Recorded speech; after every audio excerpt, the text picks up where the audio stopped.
What are you doing?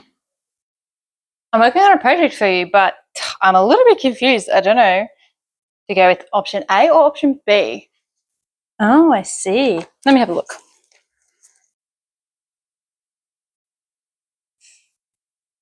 Yeah, B definitely makes more sense to me. So, what do you say we go with this one? Let's go with that one. I knew you would pick that one.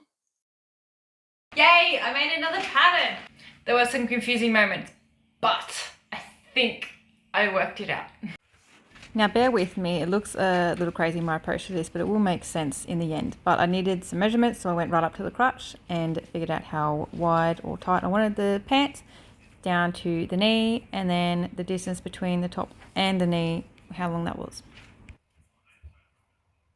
Next step was to put all these measurements onto a piece of paper. I also made one side a little bit more tapered than the other because the outside of the leg has more curve to it. So I just made the outside leg taper in about 1 inch more than the inside of the leg. Also, I know that these are straight angles, but these do need tweaking once I actually draw out my final pattern. As you can see, I will need to make these points go into curves. So here's basically the first pocket or part of the leg that I made, and it is quite tight. This material also isn't stretchy, so the fit is actually how I would like it.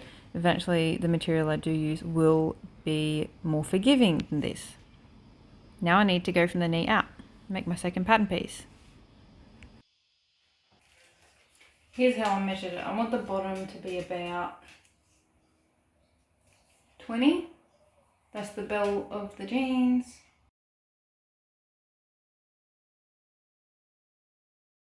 What? I'm going to look at another pair of pants I have that are flared to see if the inside and outside flare is the same, or do they flare them more to the outside or inside. So it would appear on all the jeans I have that the outside leg stays more straight and then the inside one kind of flares to the inside a bit more. I'm using different material too for this part of the leg because it's cheaper than the first stuff I was using. I probably should have done that originally, but anyway, I'm doing it now. I lost my original footage for this part, so I'm gonna have to remake it. Bear with me. Here's what it looks like.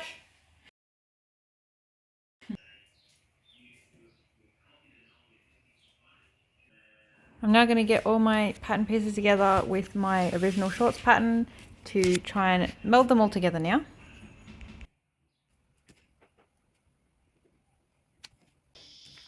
And making the sharp corners more flowy.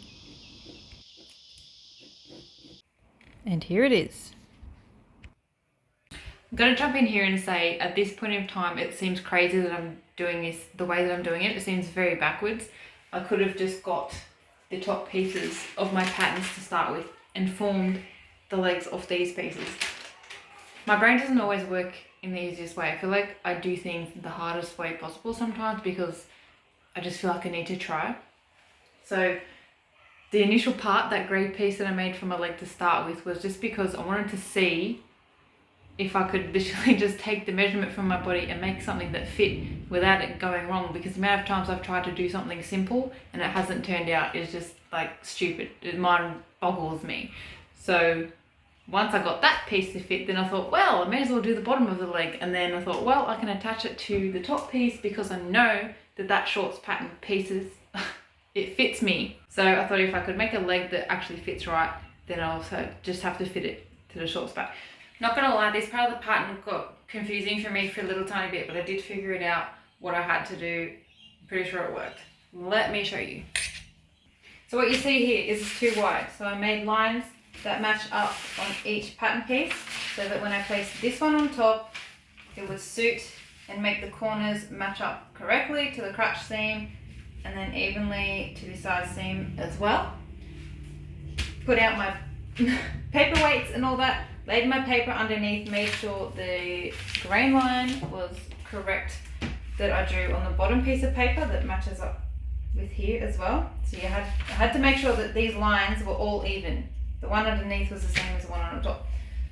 Did that, put it here, measured out, this side of the pattern piece and then proceeded to use my lines again as markers and move the pattern over to this side. Traced it and cut it. The legs did match the length, they were spot on.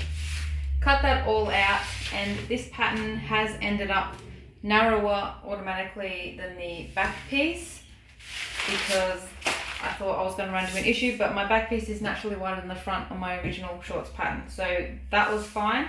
I took measurements from this piece of paper and then the back panel that I created to see how the finished result would be, minusing the seam allowances, and apparently it should fit well enough. So I hope that wasn't too confusing for you to understand. I hope I explained that well enough.